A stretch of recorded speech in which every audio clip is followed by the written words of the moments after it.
de ce matin. Je voulais qu'on parle du Factory Reset. C'est ça le titre de notre message. Réinitialisation. Amen. Et je veux qu'on puisse partager la parole de Dieu dans Ésaïe 43. Vraiment, vous allez me pardonner parce que it's all in English. My head is in English and I have to do it in French.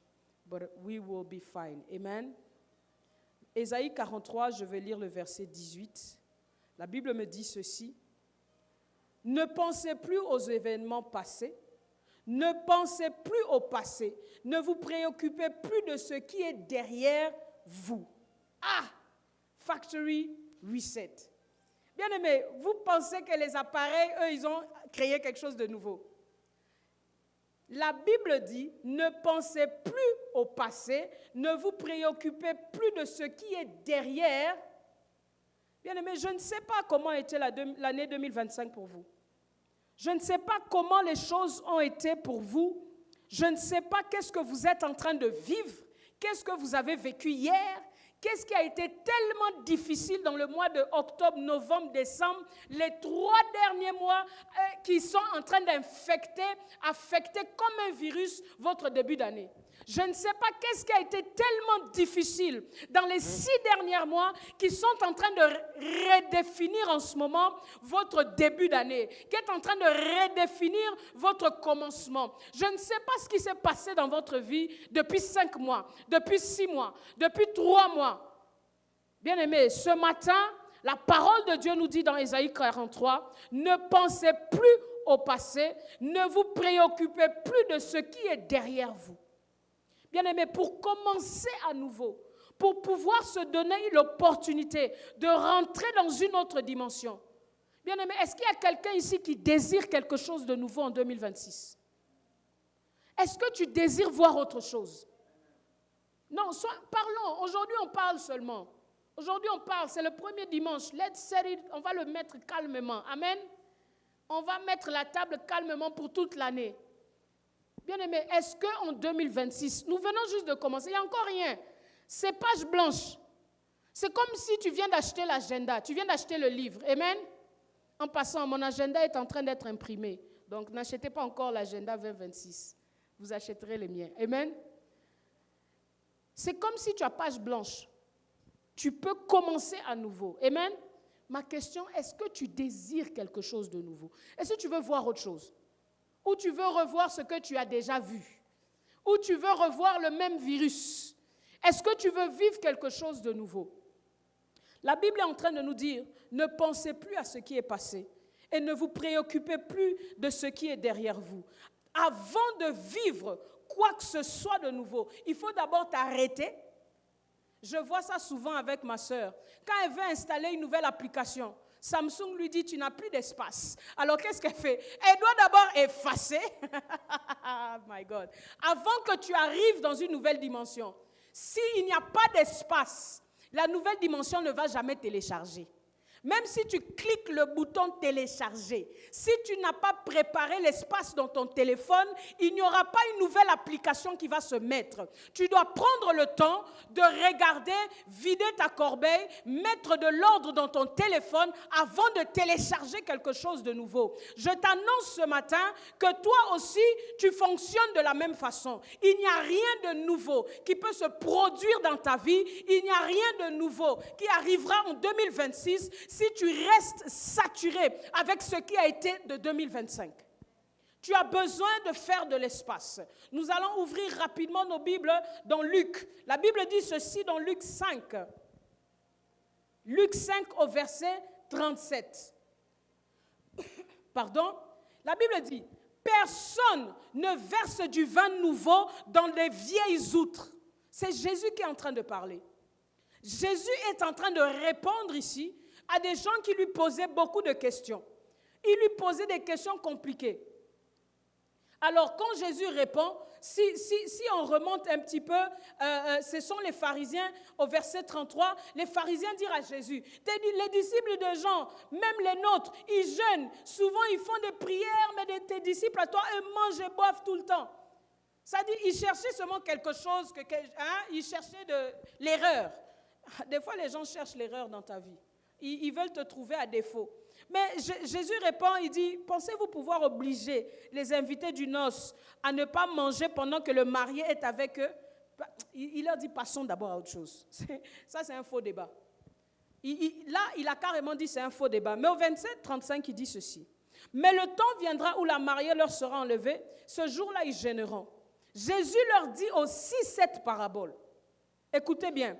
Personne ne déchire une pièce d'un vêtement neuf pour réparer un vieux vêtement. Ça ne fait même pas de sens. Donc ton habit est vieux, c'est déchiré. Tu prends un habit que tu viens d'acheter tout neuf, tu déchires pour réparer le vieux. Est-ce que tu fais même du sens? Le vêtement neuf est déchiré et la pièce d'étoffe neuve ne s'accorde pas avec le vieux. Bien aimé, la vieillerie ne s'accorde pas avec le vieux.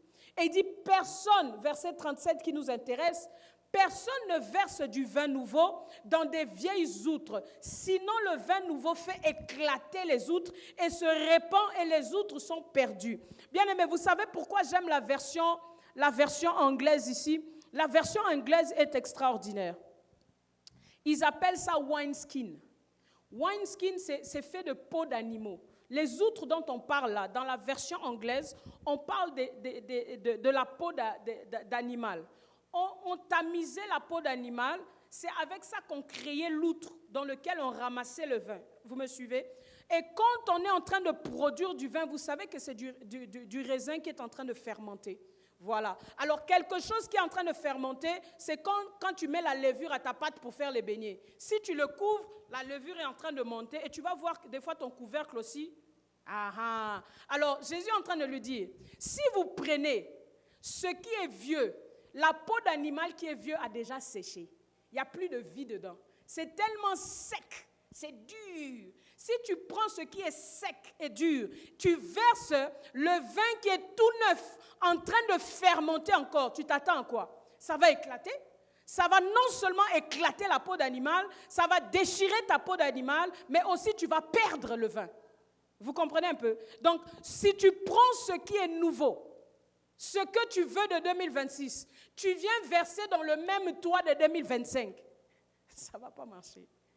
Bien aimé, tu as besoin d'un factory reset.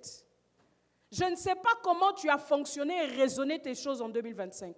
Je ne sais pas les choix que tu as faits. Je ne sais pas les efforts que tu as fournis. Bien aimé, je ne sais pas. On ne sait pas jusqu'à quel point la peau d'animal est séchée ou pas séchée. On ne sait pas. Mais ce qui est sûr, si tu mets du vin nouveau dedans, le vin va fermenter. Le vin va faire ce qu'il doit faire. Quand on met de la levure quelque part, ça produit ce que ça doit produire. Quand tu mets de la levure dans la pâte, que tu le veuilles ou non, la pâte doit lever. La pâte est obligée de lever.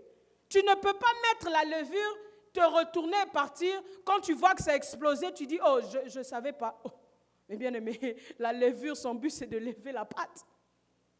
Et Jésus est en train d'enseigner, il dit, il est impossible de prendre le vin nouveau et le contenir dans ce qui est sec, dans ce qui n'a plus de vie, dans ce qui est vieux. Il faut un contenant à la mesure de ce que je veux recevoir. Bien-aimé, ma question en 2026, que veux-tu recevoir? Tu t'attends à quoi? Bien-aimé, ton comportement peut définir ce que tu vas recevoir. Parce que ton comportement devient le skin, le wine skin. Ça devient la peau d'animal. Ton langage peut définir ce que tu vas recevoir. Ta démarche, ta marche, tes choix vont définir ce que tu vas recevoir. Bien-aimé, 2026 n'a même pas encore vraiment commencé. Nous sommes que dans les 5 premiers jours. Tu peux définir et déterminer ce qui viendra par la suite, dépendamment dans quoi on met ça. Ma question ce matin, dans quoi tu es en train de télécharger 2026? Est-ce que tu as l'espace dans ton téléphone pour télécharger 2026? Est-ce que tu as l'espace? Bien-aimé, moi, je déteste avoir les problèmes d'espace dans mon téléphone. Bien-aimé, je vous dis, mon mari me disait ce matin, tu es simple, mais tu es aussi compliqué en même temps. Tu es trop compliqué. Je le comprends, parce que des fois, je suis dure à comprendre. J'utilise pas vraiment beaucoup mon téléphone. Déjà, je n'aime pas parler au téléphone. Mais j'ai le forfait le plus cher du Canada. Pourquoi? Parce qu'une fois, je roulais et l'Internet est fini. Mon data est fini. J'ai dit, c'est quoi ça? Et là, on me dit, non, mais tu n'avais que 10 gigs. Et mes enfants, dès qu'on sort de la maison, je ne sais pas comment ils ont fait, ils se connectent à mon téléphone, ils prennent directement mon Internet. Et ce jour-là, je sors, mon data est fini. Je ne pouvais pas voir le GPS où est-ce que j'allais. J'étais en colère. J'ai dit, ça ne peut plus m'arriver 2 fois. Bien aimé, moi, les choses ne m'arrivent pas 2 fois. Tu peux m'avoir 1 fois, mais tu ne m'auras pas 2 fois. J'ai regardé, je payais un forfait de 45 $ par mois. Je leur ai demandé quel est le forfait où le data ne finira plus jamais. Ils m'ont dit, madame, le forfait là est 140 $ par mois. J'ai dit, c'est ça que tu vas mettre. Bien aimé, mon data ne finit jamais. Je m'arrange à ce que je sois capable de télécharger ce dont j'ai besoin. Est-ce qu'on se comprend? Et quand je prends les photos à l'église, Papa Christian m'envoie des tonnes de photos de qualité tellement lourdes que l'ancien téléphone que j'avais, dès qu'on envoyait les photos, ça me disait, tu n'as plus d'espace. On envoie, tu n'as plus d'espace. J'ai dit, mais j'ai combien de gigs? Oh, tu as 128 gigs, c'est ça qui bloque. Prends peut-être 240, je ne sais pas combien qui est le... 200 combien? 256 gigs. J'ai dit, il faut que je prenne 256 gigs. Non, mettez-moi 512, parce que je ne veux jamais que ça finisse. Tu ne peux pas m'envoyer quelque chose que je dois encore effacer pour télécharger. Est-ce que vous me comprenez là? Ça dit, c'est à toi de disposer l'espace ou emménager ce que tu veux recevoir. Est-ce que quelqu'un comprend cela? On ne pourra pas télécharger un 2026 contraire de 2025 si toi tu es la même personne. Oh, bien-aimé, est-ce que tu es avec moi? L'année a changé, mais toi, tu n'as pas changé. Je m'appelle encore Christelle. Je suis encore la femme de Christian. Hein? Je vais rester encore ça. Amen? Est-ce qu'on est avec moi? L'année a changé, mais moi, qu'est-ce que je dois faire? Je dois m'adapter à l'année que je veux recevoir. Bien-aimé, nous sommes des gens de foi. Nous sommes des gens qui vivent par projection. Amen. Nous appelons à l'existence des choses qui n'existent pas comme si elles existaient. Je suis en train de te dire qu'aujourd'hui, là, tu dois télécharger les 11 prochains mois afin de vivre ce que toi, tu fais de l'espace pour vivre. Est-ce que quelqu'un est avec moi ce matin?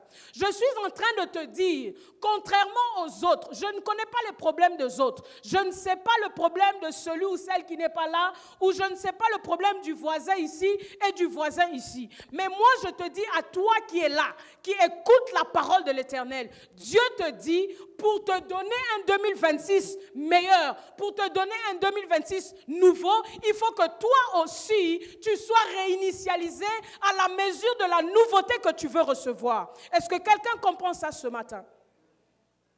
On ne peut pas mettre du vin nouveau dans des vieilles outres. Ce n'est pas possible. Les gens, en fait, ils font les mêmes choses, mais s'attendent à des résultats différents. Vous pensez que les gens qui ont dit ces phrases-là, les Einstein et autres, vous pensez qu'ils les ont inventées? Ils n'ont rien inventé. Tout sous le soleil a déjà été inventé. Mais une chose est sûre que tu dois comprendre, c'est que chaque chose a son temps. Il y a une saison pour toute chose. Il y a la saison où on plante. Il y a la saison où on moissonne. Il y a la saison où on récolte. J'étais en train d'expliquer encore à quelqu'un hier. J'ai dit, regardez, que tu sois sous la terre, que tu sois sur la terre, que tu sois dans l'espace, dans la lune, que tu sois, je ne sais pas, franc-maçon, que tu sois fétichiste, occultiste, chrétien, je ne sais pas, bouddhiste, choisis ce que tu veux. Quand on parle de loi, ça s'applique à tout le monde. Peu importe ton identité. Et la loi de la sémaille et de la moisson, de la récolte, existera aussi longtemps que le ciel et la terre existera. Et quand on parle de la semence, de la semaille et de la moisson, je ne comprends pas les chrétiens, pourquoi vous avez bloqué ça sur l'argent? Vous avez un problème avec l'argent, hein? Mais pasteur, dès que tu parles de semence, prémisse, les gens pensent que c'est l'argent. Ce n'est pas vrai. Ça, c'est un mensonge pour vous voler. La Bible dit, Romains 12 dit ceci, Je vous exhorte. Écoutez bien. Romains 12. Frères, puisque Dieu a ainsi manifesté sa bonté pour nous, je vous exhorte à vous offrir vous-même en sacrifice vivant, sémence, réservé à Dieu qui lui est agréable. C'est là le véritable culte que vous lui devez. Amen. Est-ce que vous comprenez un peu? La semence, ce n'est pas toujours l'argent. Quand on sème, ce n'est pas toujours l'argent. Quand on parle des prémices, on n'est pas toujours en train de demander l'argent. Quand on parle des prémices, on parle d'abord de toi. Bien-aimé, quel est l'argent que tu peux donner qui va te sauver? Qui vous a d'abord dit que l'argent sauvait les gens? Si quelqu'un vous a dit que l'argent sauve, il a menti. Le sacrifice peut changer les choses. Amen. Mais le sacrifice, ce n'est pas toujours l'argent. Est-ce que dans le temps, quand on lit la Bible, c'était l'argent que les gens amenaient? C'est pas toujours l'argent. Si tu comprends que toi-même, tu es d'abord ce que tu dois s'aimer pour récolter mieux que ce que tu es toi-même, c'est que tu as commencé à comprendre. Bien-aimé, si toi-même, tu ne deviens pas ce tout nouveau, il n'y aura rien de nouveau qui sera déposé en toi. Tu vas reproduire les mêmes années. Tu vas reproduire les mêmes choses. Bien-aimé, vous savez, quand on a lu Ésaïe 43, je vais vous expliquer pourquoi Dieu parlait ainsi à Ésaïe 43. Je vais bientôt atterrir. La Bible dit ceci. Je vais retourner à Ésaïe 43. Permettez-moi. Ésaïe 43 au verset... J'ai lu tout à l'heure le verset 19, alors je vais monter au verset 16. Il dit, voici ce que le Seigneur déclare. Lui qui a ouvert jadis un chemin dans la mer, qui a tracé un passage à travers l'eau profonde. Jadis, il a mis en marche des chars et des chevaux des armées avec leurs corps d'élite. Celles-ci sont tombées pour ne plus se relever, atteintes, consumées comme la mèche d'une lampe. Vous savez ce que ça veut dire? Dieu est en train de leur dire, c'est moi qui vous ai sorti d'Égypte. Tout ce que vous avez vu là, je vous ai sorti d'Égypte par ma main puissante. Je vous ai séparés par le feu, votre camp du camp de l'ennemi. Arrivé devant la mer Rouge, c'est moi qui ai ouvert la mer Rouge. Qu'est-ce que j'ai fait? Vos ennemis, je les ai engloutis dedans, ils sont morts. Non seulement ça, dans les déserts, c'est moi qui ai emmené la manne pour vous. Dieu est en train de dire, même ces choses, ces victoires que je vous ai données, oublie. Parce que ce que je veux faire est nouveau.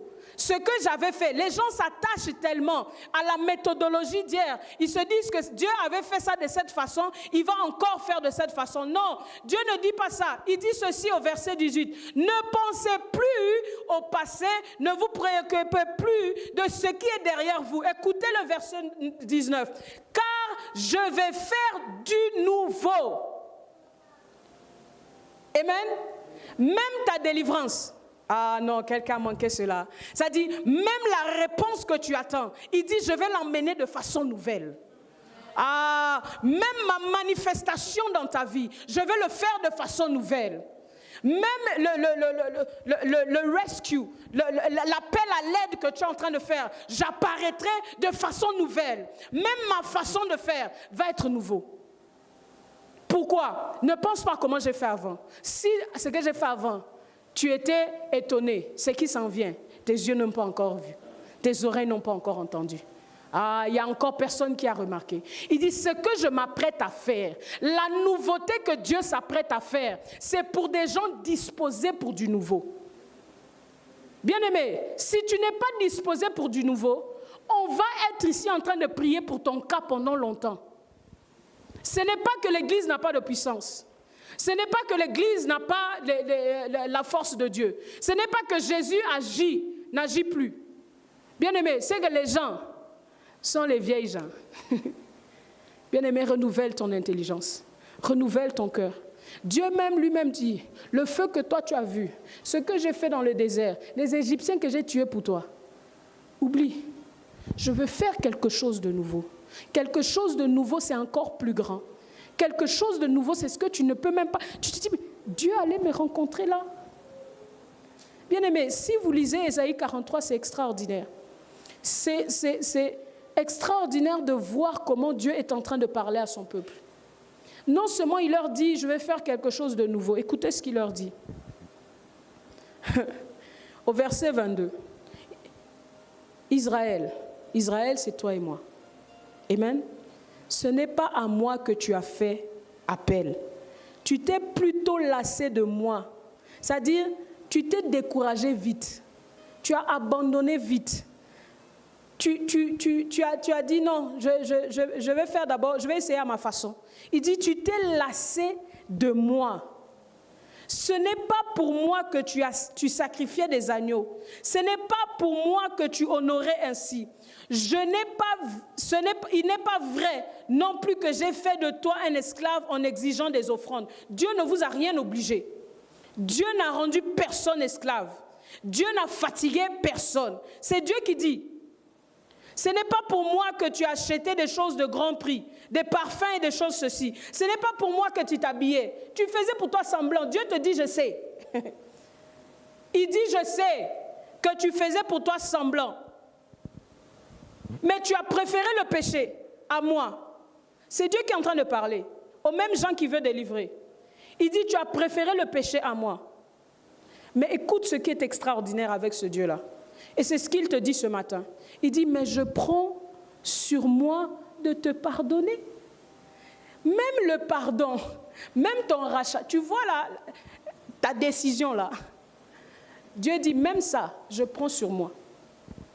Je prends sur moi, écoutez bien, il dit, je prends sur moi de pardonner tes révoltes. Je prends sur moi de pardonner tes erreurs. Je prends sur moi de ne plus garder en souvenir tes fautes. Il dit, pour l'amour de moi, ce n'est pas à cause de toi. C'est pour l'amour de moi, je vais faire quelque chose de nouveau dans ta vie. Oh, est-ce que quelqu'un comprend ça? Je suis en train de te dire, regardez comment Dieu est extraordinaire. Il dit, non seulement je veux que tu penses autrement, non seulement je veux que tu renouvelles ton intelligence, non seulement je veux t'emmener à une autre dimension. Je vais m'assurer que tu arrives à cause de l'amour de moi. Parce que si je dois regarder à tes erreurs, tu n'arrives pas. Mais moi, je choisis de ne pas regarder à ça, de ne pas regarder à tes faiblesses, de ne pas regarder les échecs de 2025. Je t'attends à une autre dimension, là où nous allons parler d'une autre histoire. Quel Dieu merveilleux. Bien-aimés, vous savez, des fois, on se dit que la parole de Dieu est simple, mais en réalité, je me rends compte qu'elle n'est pas simple. Elle n'est pas si simple. C'est pour ça, des fois, il ne faut pas faire des calculs. Il faut regarder à l'amour de Dieu. Il faut regarder à ce que Dieu, lui, fait. Parce que ce que nous, on fait ne sera jamais suffisant. Et c'est seulement Christ qui peut le satisfaire. Et je veux conclure avec ce verset extraordinaire, ce verset avec lequel Papa Henri était en train de prier ce matin. Alors que Papa Henri citait ce verset, je disais, Dieu, tu es merveilleux. Nous sommes au commencement de l'année. Bien-aimés, vous savez, c'est un des cultes aujourd'hui, on est le 4 janvier, c'est le jour le plus critique de toute ton année. Là, tu vas me dire, pasteur, de quoi tu parles? C'est le jour le plus critique de toute ton année. Si seulement vous pouviez comprendre ce jour spirituellement.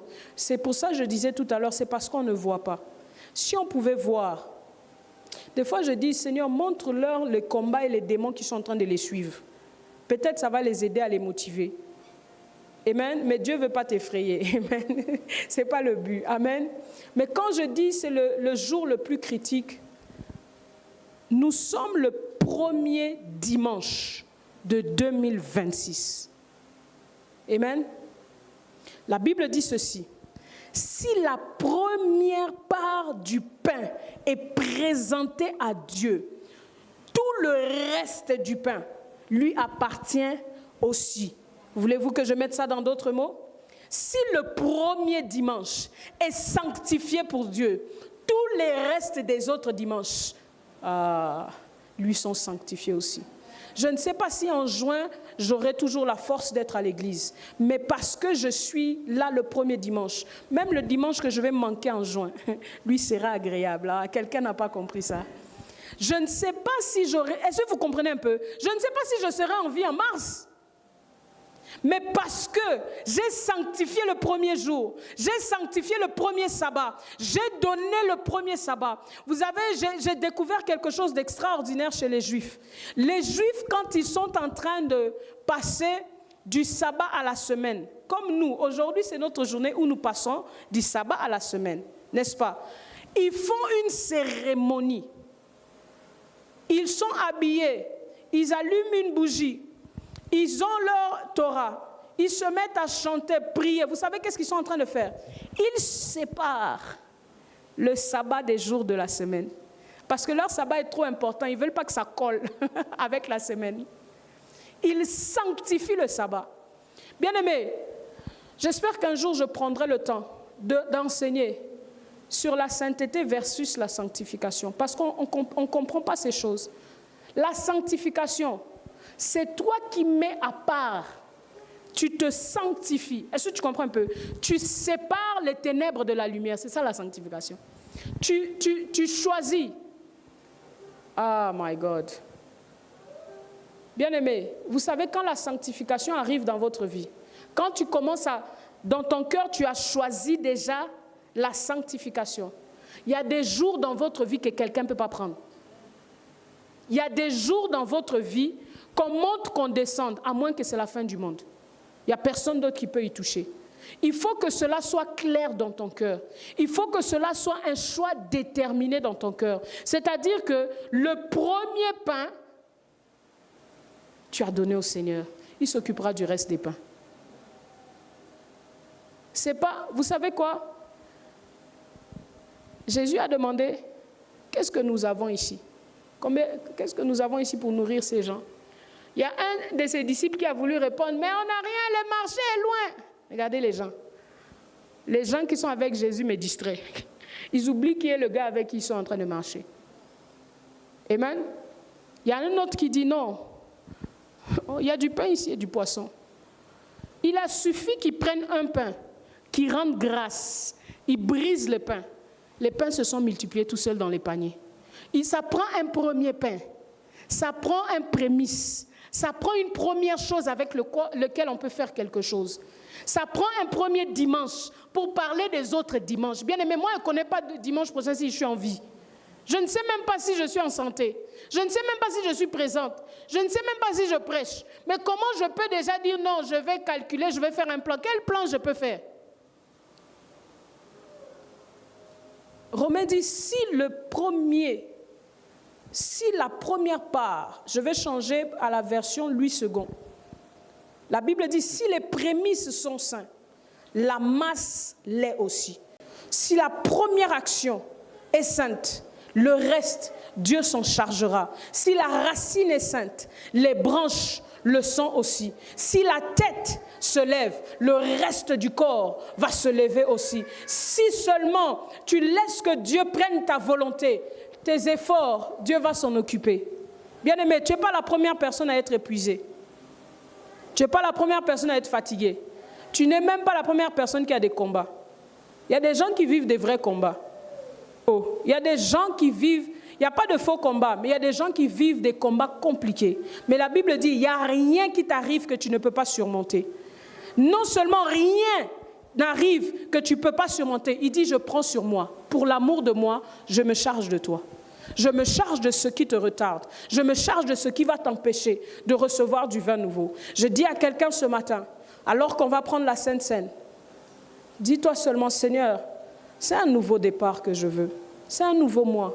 Je ne sais pas ce qui me réserve demain. Je ne sais pas ce qu'il y a demain dans ma vie. Bien-aimés, c'est parce que nous ne lisons pas, je vais bien dire ça pour ne pas que ça sorte mal.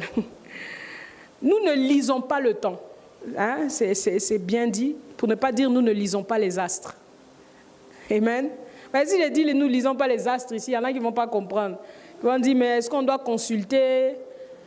Amen. Vous êtes là? Nous ne lisons pas le temps. C'est parce que nous ne pouvons pas voir devant. Vous comprenez? Si on a voulu tuer Christ à sa naissance, c'est parce qu'on a lu le temps, on a lu les astres. Vous comprenez un peu? L'ennemi, lui, qu'est-ce qu'il peut faire? il peut lire les astres. Et quand il voit, il dit, celle-là, là, si je la laisse, elle va me terroriser. Si je la laisse, elle va m'arracher sa sœur de ma main. Si je la laisse, elle va m'arracher cette famille de la main. Alors je la traumatise comme ça, je coupe ça à la racine et c'est réglé. C'est parce qu'on ne peut pas lire.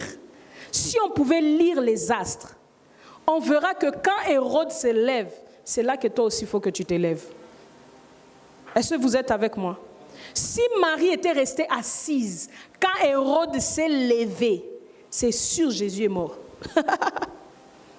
S'ils étaient restés assis. Mais la Bible me dit, ils se sont levés en même temps. Hérode là-bas s'est levé, eux aussi se sont levés. Ils ont commencé à être en mouvement. Si tu pouvais lire le temps, Ecclésiaste dit, il y a un temps pour tout. Il y a une saison pour tout. Si seulement tu pouvais lire les saisons, tu verras que le défi que tu es en train de vivre annonce une saison extraordinaire. Le combat de la mort annonce toujours une saison de lumière et une saison de gloire. Et souvent, on ne se rend pas compte. On baisse les bras. L'ennemi est content. Il sait que la saison-là ne reviendra pas avant 5 ans. Et voilà, tu as passé le temps. Parce que tout ce que l'ennemi peut faire, il ne peut pas empêcher ce que Dieu va faire. Mais il peut retarder. Ah oui.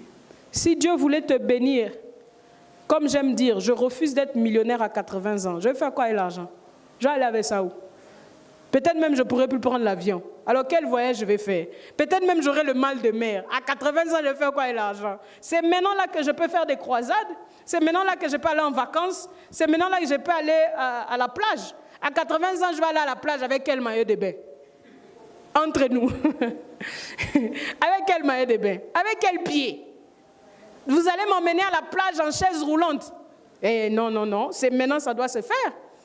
Et c'est ce que l'ennemi fait, c'est qu'il retarde nos saisons pour nous empêcher de vivre le temps de Dieu. Si seulement tu pouvais lire le temps, tu te disposeras pour télécharger une année nouvelle. Si seulement tu pouvais lire le temps, tu arrêteras de regarder à ce qui ne va pas. Tu regarderais à ce qui s'en vient. La Bible dit, je fais une chose nouvelle. Est-ce que tu es disponible pour cette chose nouvelle? Je vais demander à